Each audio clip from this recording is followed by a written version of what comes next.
Hello, everyone, and welcome to Tales of Iron. So, this is a 2D side-scrolling adventure game. You play as Reggie, the heir to the Rat King throne.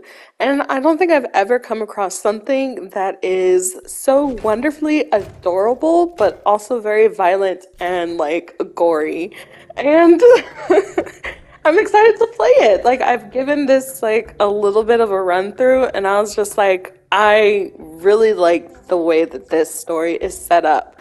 And I really like that it has like a little bit of a narrator, and I feel like I know this narrator from somewhere because he sounds exactly like Geralt from Rivia, and I don't know if it's actually Geralt's voice from The Witcher or if it's somebody who's pretending, who's basically like pretending to be Geralt. But either way, we're gonna get started, and I hope you enjoy.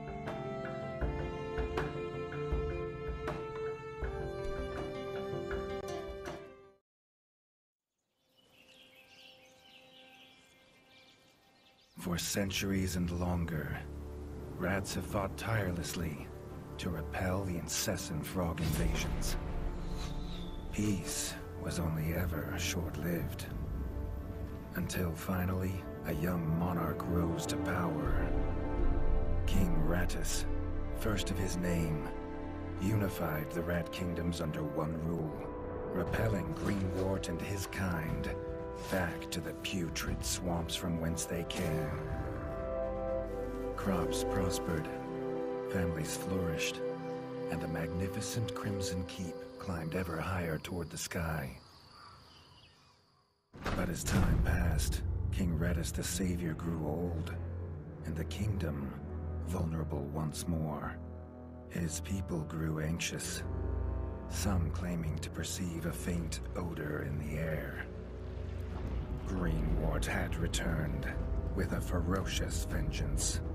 Amassing an army of unfathomable scale, he burned everything in his path towards the Crimson Keep. King Rattus gazed down upon his withered claws, barely able to hold the crown. He had little hope wielding a sword, so it was decided the crown should pass to Whisker's new. Arise, young prince, for the kingdom needs a hero. And so, your tale begins.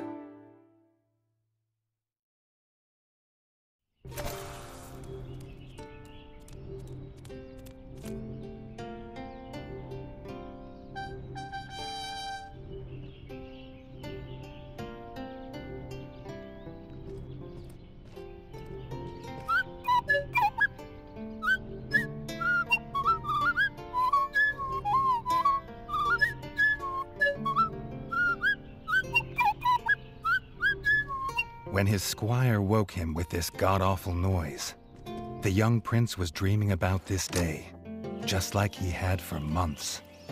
Now it was here, he better be ready. So because this game has narration in it, I'm not going to be doing as much talking as I did with Resident Evil. I'm going to treat the narration the same way that I would treat a cutscene.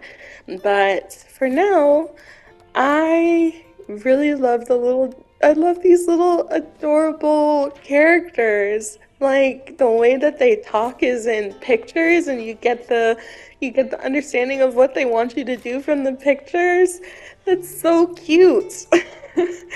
Okay, so when I was a kid, I read Rats of Nymph and I thought that it was an amazing story, and it was such an interesting idea to have rat warriors. And I feel like Rats of Nymphs spawned the other type of like warriors down. The warriors books that have like the cats as like gangs of cats that are fighting against each other with like tribal names and things like that. And then there was also a book called Watership Down. If he'd known how unlike a dream today would be, he might have stayed in his bed.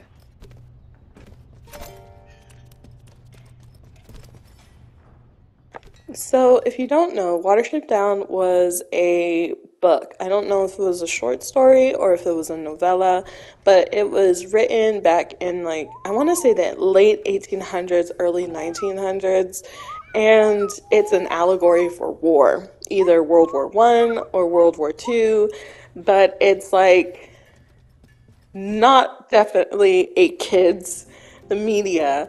And I have a little bit of a funny story. My sister and I watched Watership Down as children.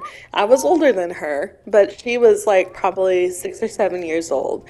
My mom had bought the DVD for Watership Down, seeing that there was like a bunny rabbit on the front, and she was like, "Oh, this is wonderful. My kids love like animal movies or whatever, you know?" And so she bought it. And she had us watch it. And my sister literally just took the DVD out of like our DVD player and was like, no, absolutely not. Because the first thing that we saw was a rabbit getting their throat torn out by another rabbit in a prosthetic dream by the main character rabbit. All the prince had ever wanted was to prove worthy of his father's crown. He might be the smallest brother, but if he was prepared, he thought he had some small chance.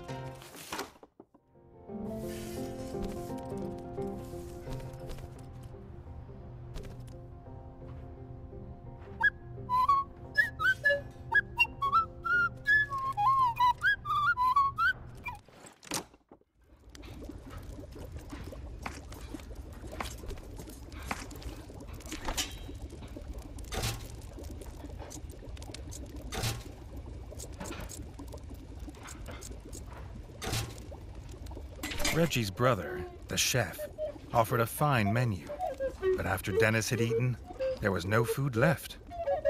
Chef would need new supplies from the cellar if Reggie wanted a decent breakfast.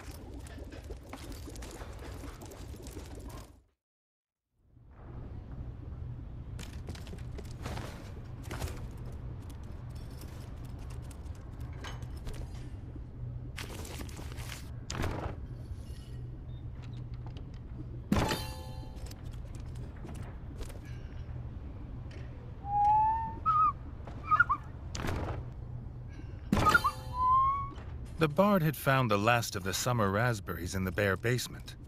The bard was quick to offer one, even though they weren't his.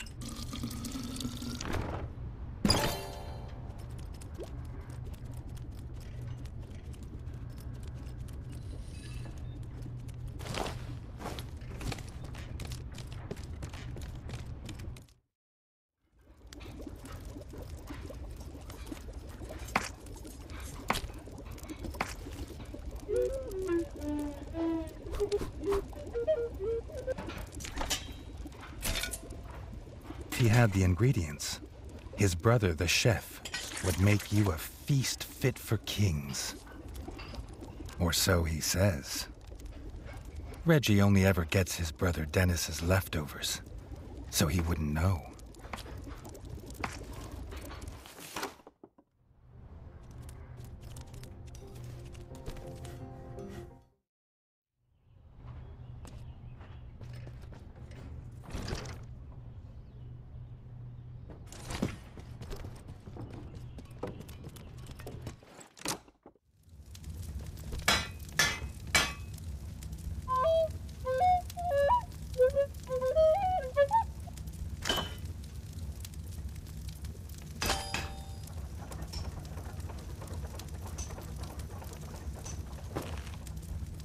His brother, the smith, could forge armor and weapons to see off any enemy. He'd make some for Reggie, if the young prince could find blueprints for a rat of his stature.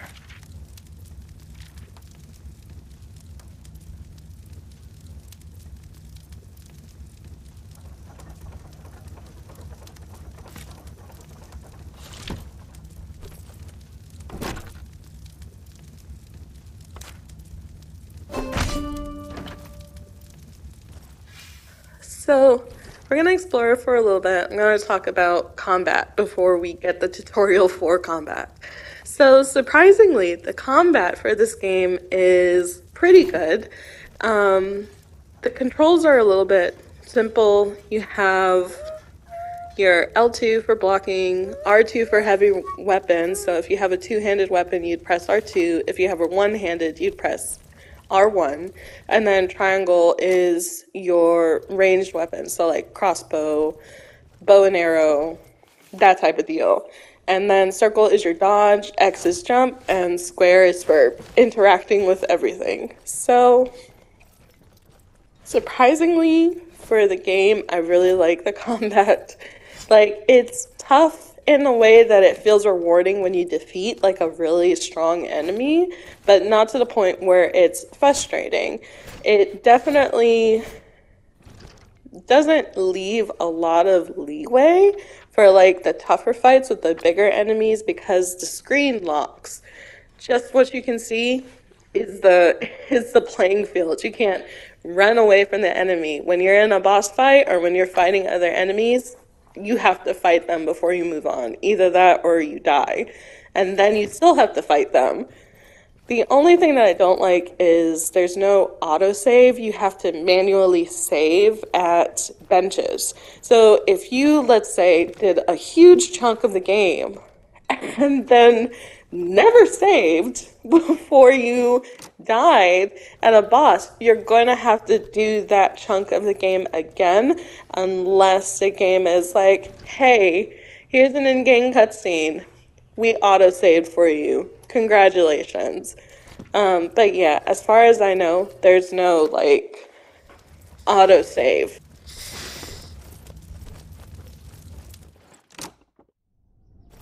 His eldest brother didn't think Reggie could hit a target, even if it was standing still. But Reggie had been training hard. Freshly squeezed bug juice, drink of champions. Nothing better after a long fight.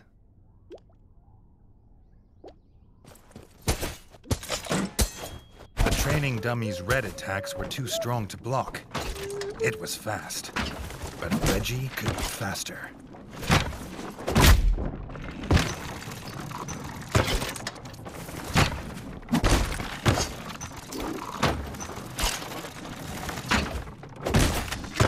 Not even Reggie could dodge the dummy's yellow attacks.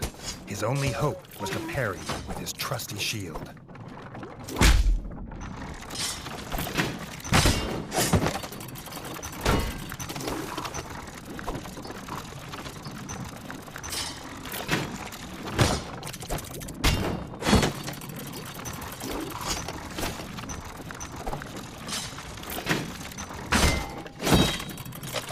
The dummy's final attack shook the ground.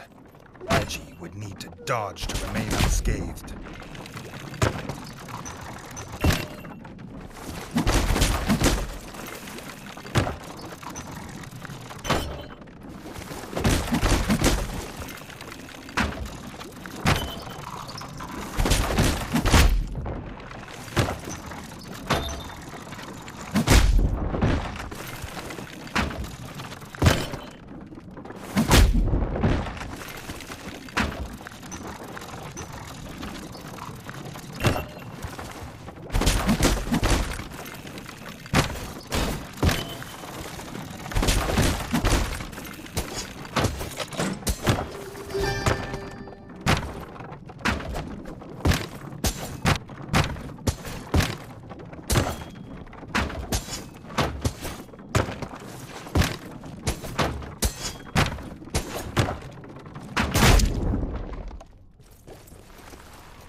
Dennis was impressed. If Reggie could just grow another couple inches, he might even have been worried. So now that we've completed that one, there is one that we have to do, which is to basically fight our brothers to prove ourselves worthy for the crown. So that's the big major quest that we have. That's the only thing left. So let's look around a little bit before we go, save, and then we're going to head on outside after we're done here.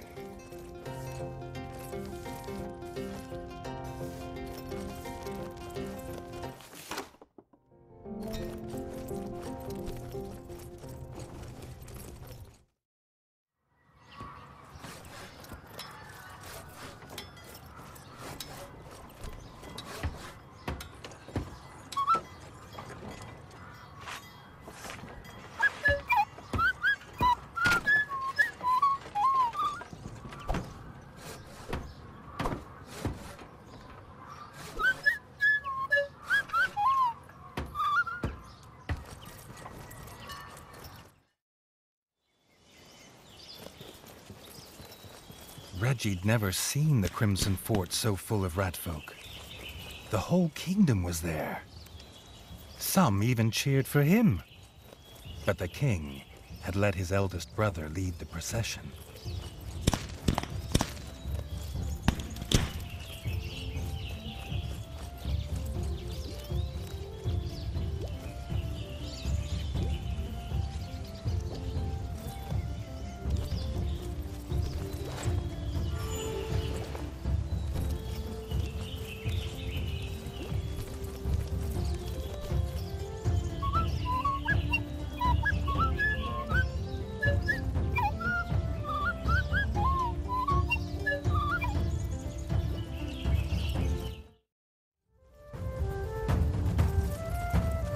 If he was scared, he wasn't showing it. He was going to show all of them what he was made of. If nothing else, this'd be no easy win for Dennis.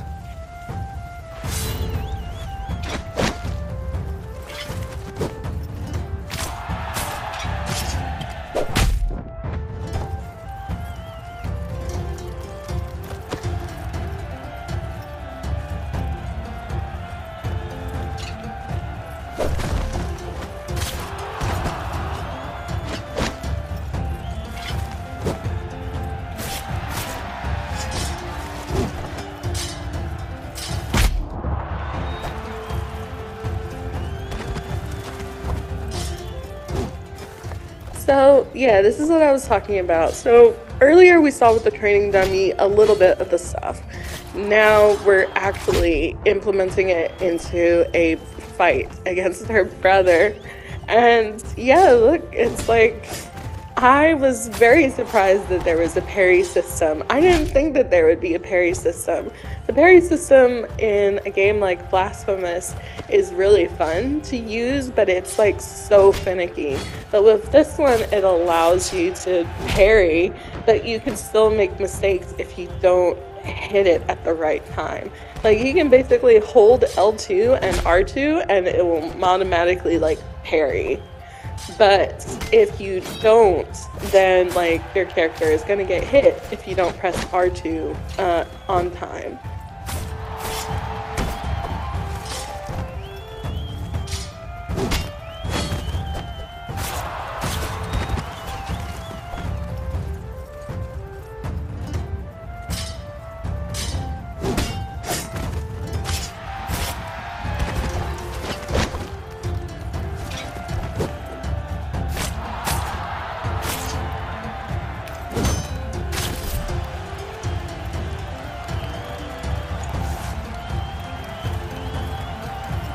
He'd done it.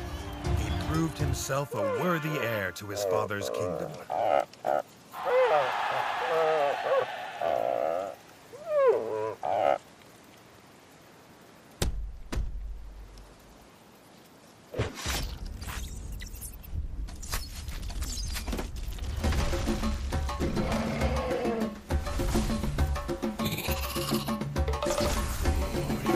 His dream was about to come apart.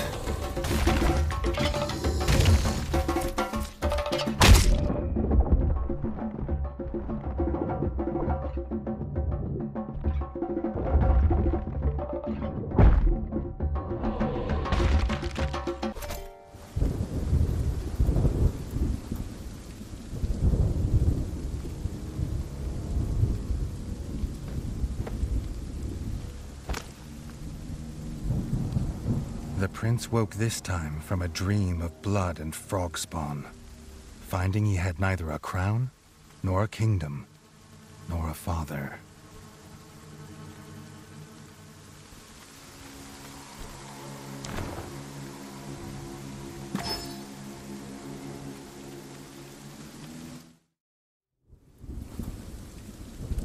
He needed a place to recover, somewhere to make a plan.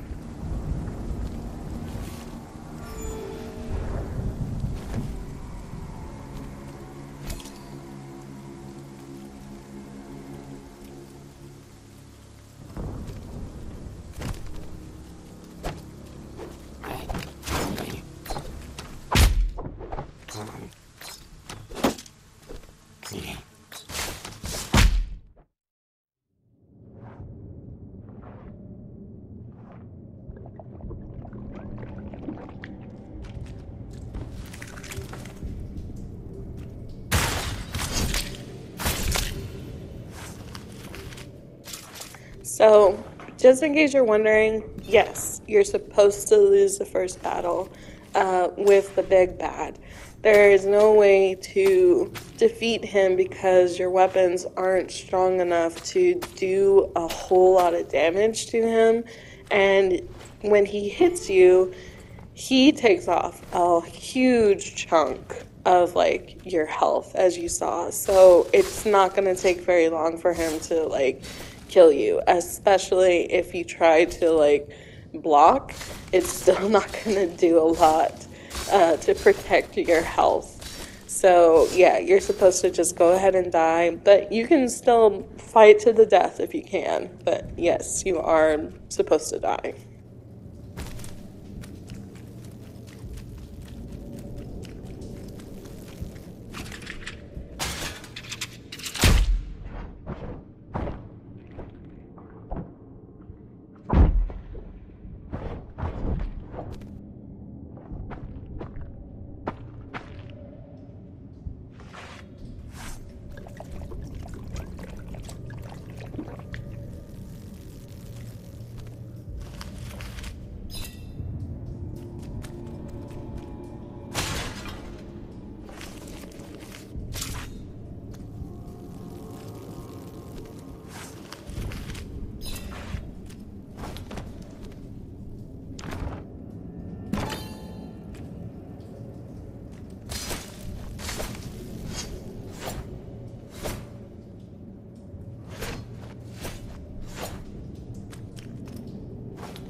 Not content with killing the king, the frog horde had torn down his throne room, leaving behind little more than smoldering rubble and the bodies of his kin, dead and defiled. Reggie had never seen such evil, nor felt such rage.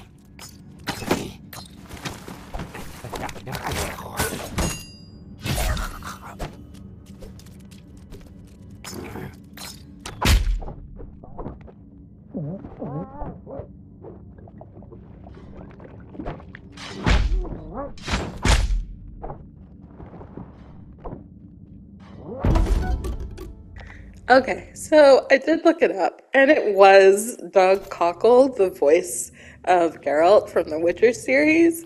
And now that just makes me feel like this is a part of the Witcher universe. Just because it could be a story that he's reading to Sarah's while she's like getting ready for sleep, and she's like, Geralt, read me a story. And he's like, I don't really know any stories. And she's like, come on, there's like a library here. You can read me a story. You can find something for me. And he finds this book about frogs and rats fighting each other in bloody combat. I can just imagine him like doing that and reading that for her, because we just executed a frog.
Reggie had his crown at last, but not his kingdom.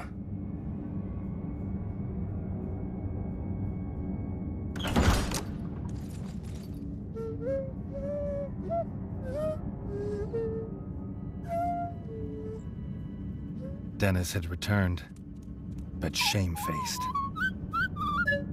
Drunk from drowning his sorrows in the village, he couldn't hold back the frogs there, or stop them taking their brother, the chef.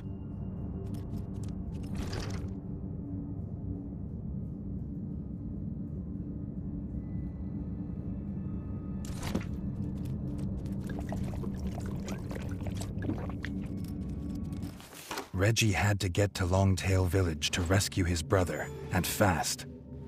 If he could fix the travel board, it'd show the quickest way. More than one use for a hammer.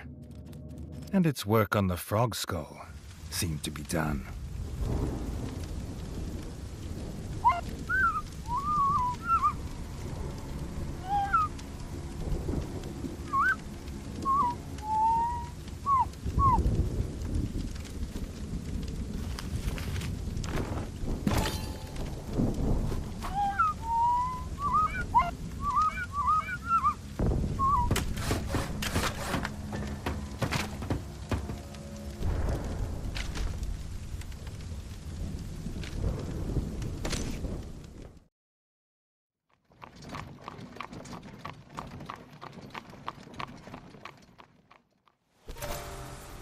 Longtail Village always smelled of fresh, whole bug bread before.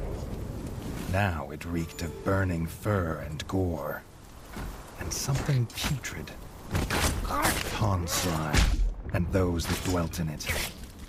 The Frog Clan Bog Brothers.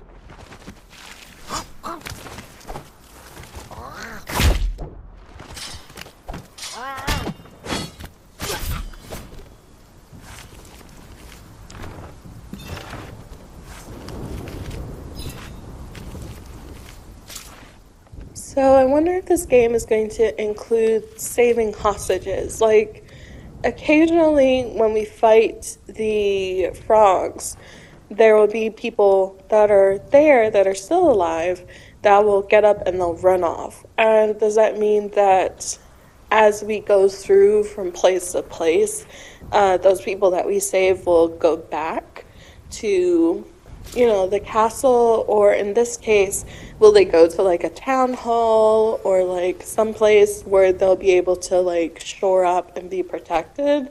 Is there like a overarching thing where we can probably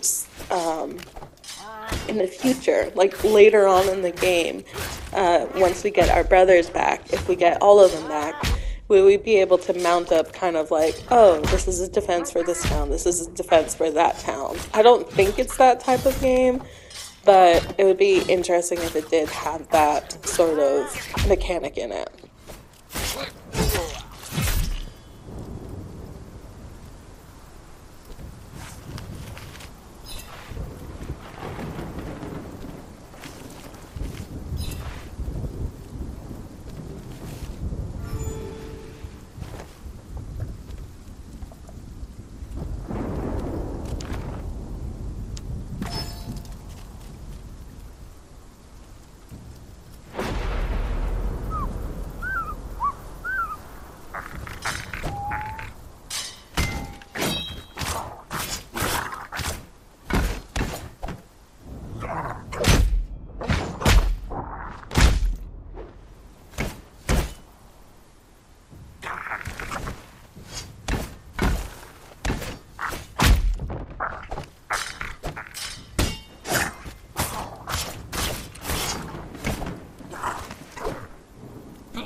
Guard Captain's last act was to secure the village elder in the town hall and bar this gate to the frog horde. But some had got past him.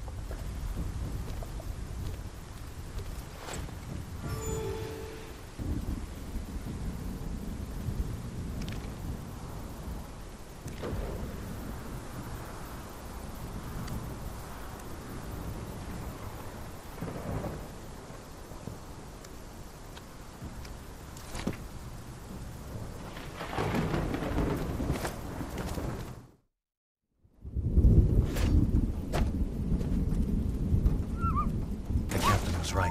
The frogs were inside. The villagers, they had no more fighters. Until now.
Reggie had found them. The Elder and Robin the Ranger, who had been his last guard. The young king sought no thanks for saving them. He sought only to find his brother.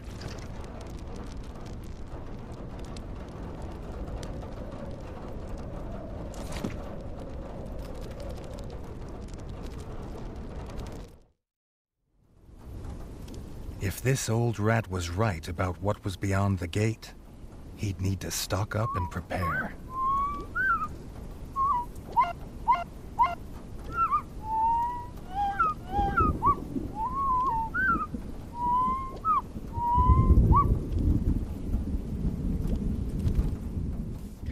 After we refill our juice, let's look at the things that I picked up along the way for equipment wise. Because some of the enemies drop things, and depending on if it's like sword, shields, hats, like helmets and stuff like that, we can either equip it or we can store it. And I've equipped some things but stored other stuff because then it gives me a little bit of like options for if I come across this chest again.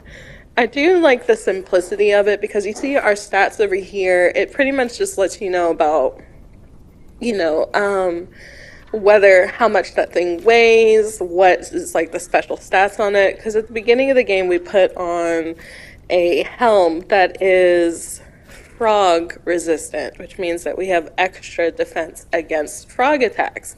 Didn't do as much good for the big bad frog, but it did us pretty well, I guess, in battle against like our brother and everything in the trial. So I really do like the simplicity. We do have some slots left, and that's probably bows, and there might be a slot for two-handed. I haven't unlocked them yet, so let's see. Hopefully we can find our brothers and they can help us with that.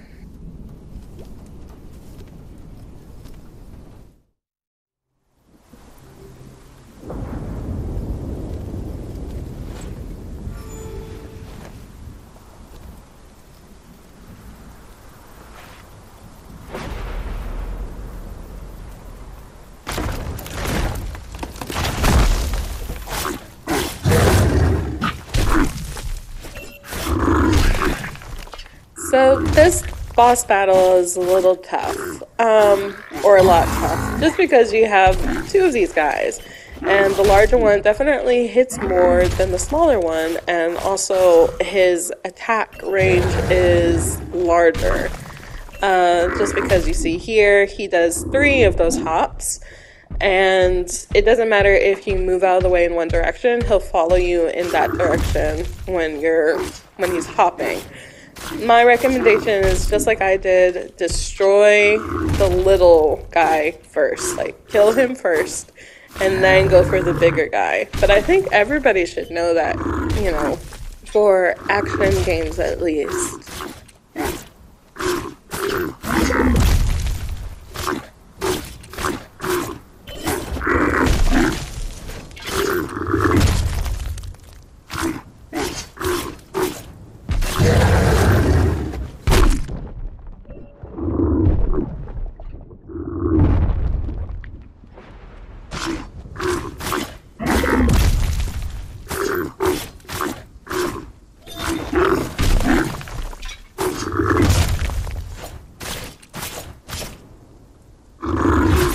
This thug of a guard frog wasn't an easy kill, but it was a sweet one.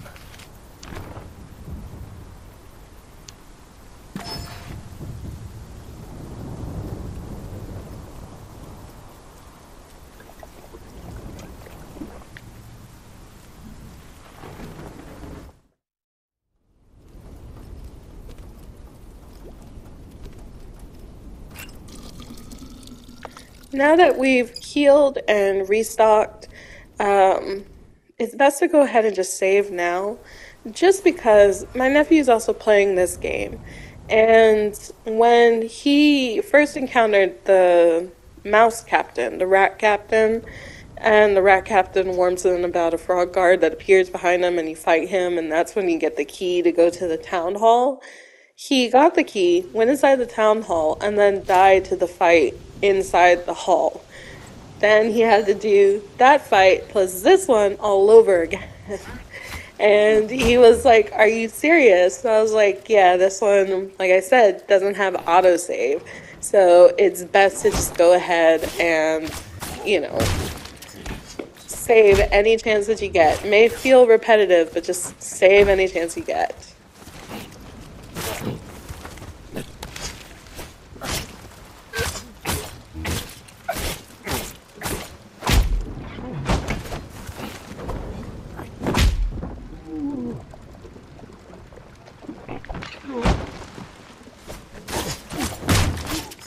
So for the frog with shielding, they don't have any weapon besides their shield, and they will smack you with it.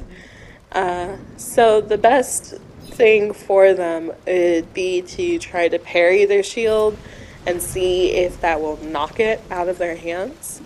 And then, you know, smack them from there, or wait until they try to hit you with their shield and then dodge behind them and hit them in their back.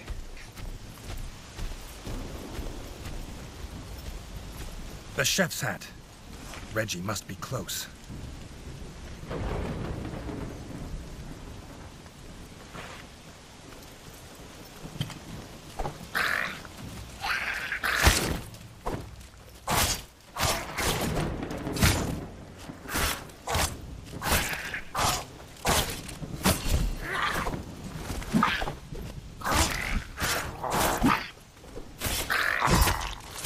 So we're actually getting close to the end of the game.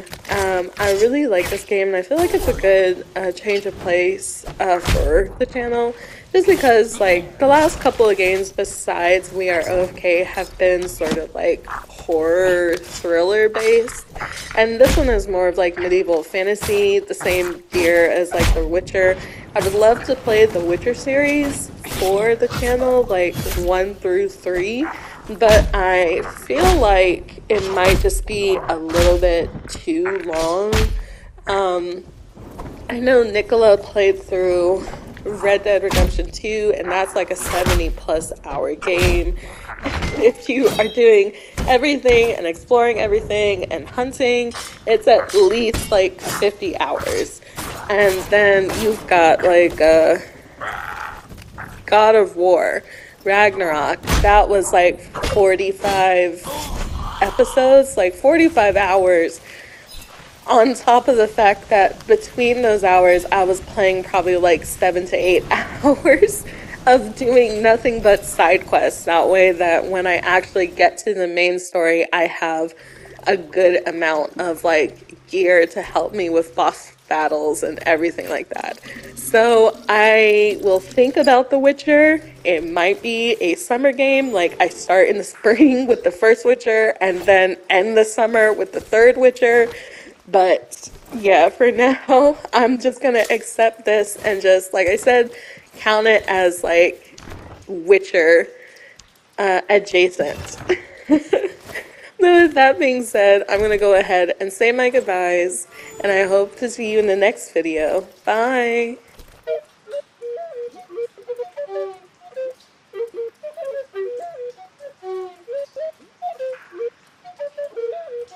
His brother, Chef, beaten, chained, and left as bait. The Bog brothers, stinking like the place they called home, had done this.